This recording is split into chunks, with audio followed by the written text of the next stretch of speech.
दोस्तों स्वागत है आप सभी का अपने यूट्यूब चैनल एनालिसिस 16 पर। तो दोस्तों आज है 16 सितंबर को सेकंड शिफ्ट का आपका एग्जाम खत्म हो गया है। तो आज की इस वीडियो में 16 सितंबर से कैसे पूछेंगे जीके साइंस करंट अफेयर्स के अधिकतम रियल प्रश्न मिल गए हैं, तो उन सभी प्रश्नों को देखने का प्रयास करेंगे। इससे पहले आप चैनल पर नए हैं तो चैनल को सब्सक्राइब कर नोटिफिकेशन बेल ऑन कर लीजिएगा। और इस वीडियो का टारगेट दोस्तों आपका 1000 लाइक्स का है, तो आप जो भी वीडियो देखते हैं लाइक कर दीजिएगा और सब्सक्राइब भी जरूर कर लीजिएगा। तो चलिए दोस्तों वीडियो को शुरू करते हैं। कैसा कैसा प्रश्न आपको देखने को मिला था। तो पहला प्रश्न देखने को मिला कि डॉक्ट्रिन ऑफ लेब्स किसका सिद्धांत है, मतलब वेबकत का सिद्धांत किसने दिया था। तो दोस्तों बात करें डॉक्ट्रिन ऑफ लेब्स का सिद्धांत वास्तव में अंग्रेज ने साम्राज्यवादी नीति का एक भाग था, जिसके अनुसार अंग्रेज देश में अधिक से अधिक राज्यों को अपना शासन लागू कराना चाहती थी।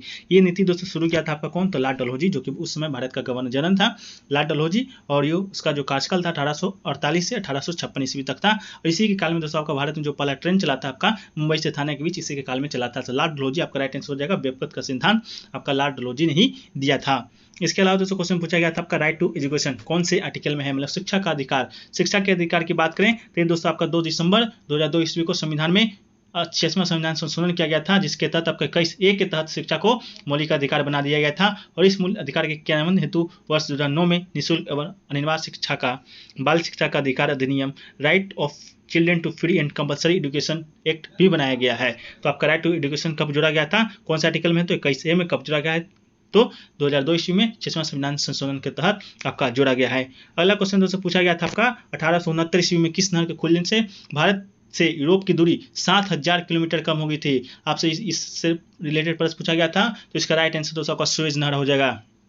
सुएज नहर बन जाने से यूरोप और सुदूर पूर्व के जो देश है मध्य दूरी बहुत घट गई थी, जैसा कि लिवरपूल से मुंबई आने में कम लगभग 7250 किलोमीटर, हांगकांग पहुंचने में 4500 और न्यूयॉर्क से मुंबई पहुंचने में दोस्तों आपका 4500 किलोमीटर की दूरी कम हो जाती है। इस नहर के कारण ही भारत तथा यूरोपीय देश के बीच व्यापारिक संबंध भी प्रकट हुआ है। तो आपका सुएज नहर 1869 ईस्वी में बना था। 1869 ईस्वी में दोस्तों आपका गांधी जी का जन्म भी हुआ था, उस समय बना था। 1869 ईस्वी में दोस्तों आपका ये मैंडिप ने दोस्तों आवर्तसानी का खोज भी किया था। तो 1869 ईस्वी से आपको इस फैक्ट्स को याद रखना है।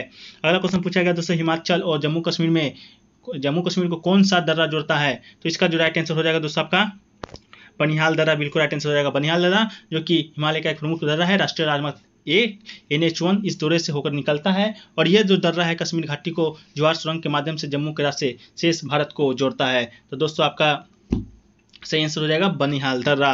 अगला क्वेश्चन पूछा गया दोस्तों वन्या कटारिया किस खेल में पद्म भूषण मिला है, आपका किस खेल से संबंधित है। दोस्तों वन्या कटारिया की बात करें तो इन्हें दोस्तों हाल ही में पद्म भूषण से सम्मानित किया गया है, जो कि दोस्तों भारतीय हॉकी प्लेयर हैं। तो हॉकी से आपका इनका संबंध है। को पद्मश्री पद्म भूषण पद्मश्री अवार्ड से सोमवार को नवाजा गया था।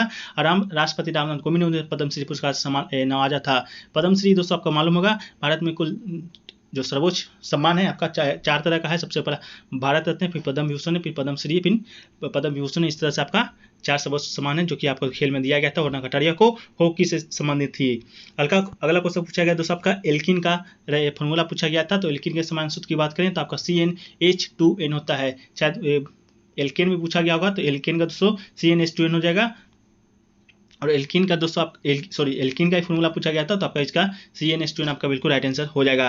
अगला क्वेश्चन पूछा गया दोस्तों सबसे पुराना वेद कौन सा है। तो दोस्तों आपको बार बार हर एनालिसिस वीडियो में बताते हैं, जब वेद से आपका प्रश्न आता है कि जो सबसे पुराना वेद है वो आपका ऋग्वेद है। सबसे पुराना ज्ञात वैदिक संस्कृत ग्रंथ है। इस प्रारंभिक किसी इंडो यूरोपीय भाषा में सबसे पुराना मौजूद ग्रंथों में से है। तो ऋग्वेद दोस्तों आपको मालूम होगा 4 तरह का वेद, 4 वेद हैं आपके, ऋग्वेद, यजुर्वेद, सामवेद, अर्थवेद। तो दोस्तों ये ऋग्वेद है जो सबसे पुराना है। इसमें कितने सूक्त हैं, इसमें दोस्तों 1028 सूक्त है, जो कि आपका प्रश्न भी बन चुका है।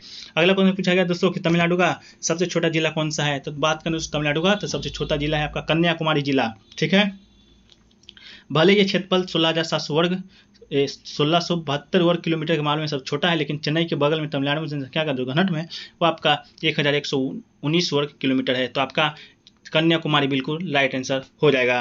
अगला क्वेश्चन पूछा गया दोस्तों कॉनकेव मिरर किस में नहीं हो सकता है, जिसका दोस्तों आपका उड़ दिया गया था वही आंसर होगा। ये स्टूडेंट के माध्यम से द्वारा भेजा गया है। अगला क्वेश्चन पूछा गया दोस्तों आपका कि प्रारंभिक संविधान में कितनी भाषाएं थीं। तो दोस्तों बात करें प्रारंभिक संविधान में जो कि 8वीं सूची में भाषाओं का उल्लेख किया गया है, उसमें दोस्तों 14 भाषाओं को संविधान में प्रारंभ में शामिल किया गया था। लेकिन 1977 में सिंध भाषा को कश्मीर संविधान संशोधन के द्वारा अधिनियम 8वें अनुच्छेद में शामिल किया गया है। इसके बाद दोस्तों 1992 में 71वें संविधान संशोधन कोंकणी, मणिपुरी, नेपाली को शामिल किया गया है। वर्तमान में देखें दोस्तों 8वें संशोधन में आपका 22 भाषा है, लेकिन आपका प्रारंभिक मूल संविधान में पूछा गया था तो उस समय आपका 14 भाषा ही थी। तो 22 भाषा वर्तमान में है, 14 भाषा उस समय थी। आप देख सकते हैं कब कब किसको किसको जोड़ा गया है, इस सब फैक्ट्स को भी दोस्तों देख के जाना है। अगला क्वेश्चन पूछा गया दोस्तों समृद्ध का फुल फॉर्म पूछा गया था, ए से MRIDH का। तो ये दोस्तों आपका sustainable access to market and resource for innovative delivery of health care, इसका दोस्तों आपका फुल फॉर्म हो जाता है। तो आपका ये राइट आंसर हो जाएगा।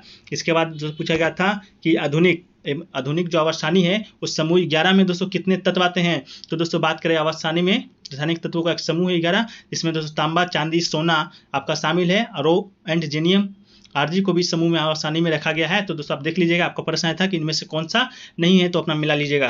अगला क्वेश्चन पूछा गया दोस्तों कि ऑक्सीजन लेते समय सबसे पहले वायु कौन सी नली में जाती है, इस तरह का भी प्रश्न पूछा गया था दोस्तों। तो ये आपका आंसर इसका नहीं मालूम है, अगर आपको मालूम है तो कमेंट सेक्शन में बताइएगा।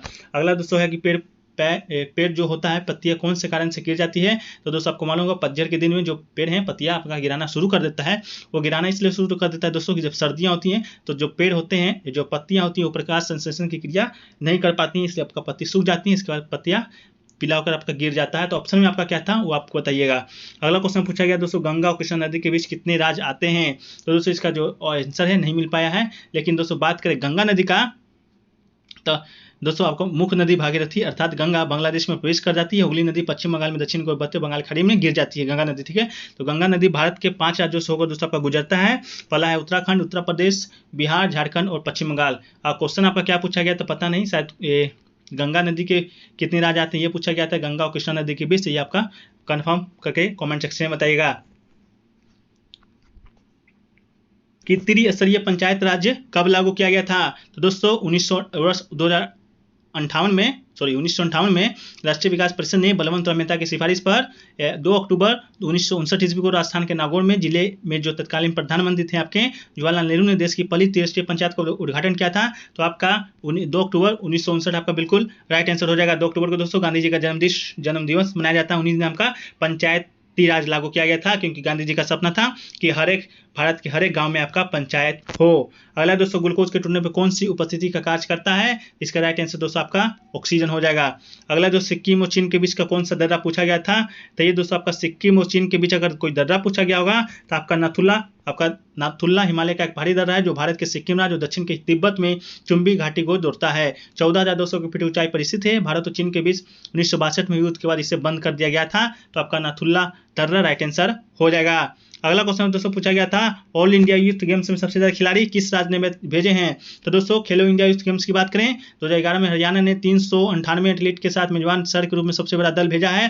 और पिछले संस्करण में जो चैंपियन मरा 357 एथलीट के साथ खेल में दूसरा सबसे बड़ा दल है। तो दोस्तों आपका 398 आपका हरियाणा ने भेजा था। तो राइट आंसर हो जाएगा। अगला क्वेश्चन दोस्तों पूछा गया था वोकल फॉर लोकल योजना का संबंध किससे है। तो वोकल फॉर लोकल स्थानीय उत्पादों और व्यवसाय को बढ़ावा देने से विदेश के हर कोने में पहुंचाने का एक अभियान है। सबसे पहले इसे भारत में दोस्तों प्रधानमंत्री नरेंद्र मोदी ने कोविड-19 महामारी और वैश्वीकरण बढ़ते आत्मनिर्भरता को देखते हुए स्थानीय उत्पाद को बढ़ावा देने के लिए वोकल फॉर लोकल का मंत्र दिया था। अगला दोस्तों वर्ना कटारिया का संबंध हो गया भारतीयों की टीम की प्लेयर थी। इसके बाद दोस्तों पंचायती राज का अनुच्छेद क्या है। तो ये दोस्तों आपका 243 का पंचायती राज का उल्लेख किया गया है। 243 ख की बात करें तो त्रिस्तरीय पंचायत का प्रावधान किया गया है। प्रत्येक राज्य में दोस्तों ग्राम स्तर, मध्यवर्ती स्तर, जिला स्तर पर पंचायती राज संस्थाओं का गठन किया जाएगा, किंतु उस राज्य में जिसकी संख्या 20 लाख से अधिक नहीं है मध्यवर्ती स्तर पर पंचायत का गठन करना आवश्यक नहीं है। तो आपसे शायद यही पूछा गया था जो त्रिस्तरीय पंचायत उसका उल्लेख किस संशोधन आर्टिकल में है। तो आपको 243 ख हो जाएगा, जिसमें ग्राम स्तर पर, मध्यवर्ती स्तर पर, जिला स्तर पर आपका पंचायत लागू है। अगला दोस्तों पूछा गया था 8वें अनुसूची में कितनी भाषाएं, तो आपको बता दिए हैं। इसके बाद दोस्तों गढ़ और तीस्ता नदी के बीच कितने राज्य आते हैं, इस तरह का कोई प्रश्न पूछा गया तो आप कमेंट सेक्शन में बताइएगा। इसके बाद दोस्तों आपका सबसे पुराना वेद हो गया, हड़प्पा नीति हो गया। दोस्तों आवर्तसानी के वर्ग 11 के कौन कौन से तत्व आते हैं आपको बता दिए थे। इसके अलावा बात करें दोस्तों तो भारत की 2021 की सबसे अच्छी कंपनी कौन सी है। तो दोस्तों HCL टेक्नोलॉजी मार्केट कैप के मामले में तीसरे सबसे बड़ी कंपनी है। पहले नंबर पर TCS है जिसका मार्केट कैप 9.2 लाख करोड़ है, और दूसरे नंबर पर इन्फोसिस है जिसका मार्केट आपका 4.3 लाख करोड़ है। तो आपका TCS कंपनी आपका भारत पे नंबर 1 है। तो बताइएगा कमेंट सेक्शन में अगर आपको TCS ऑप्शन में होगा तो।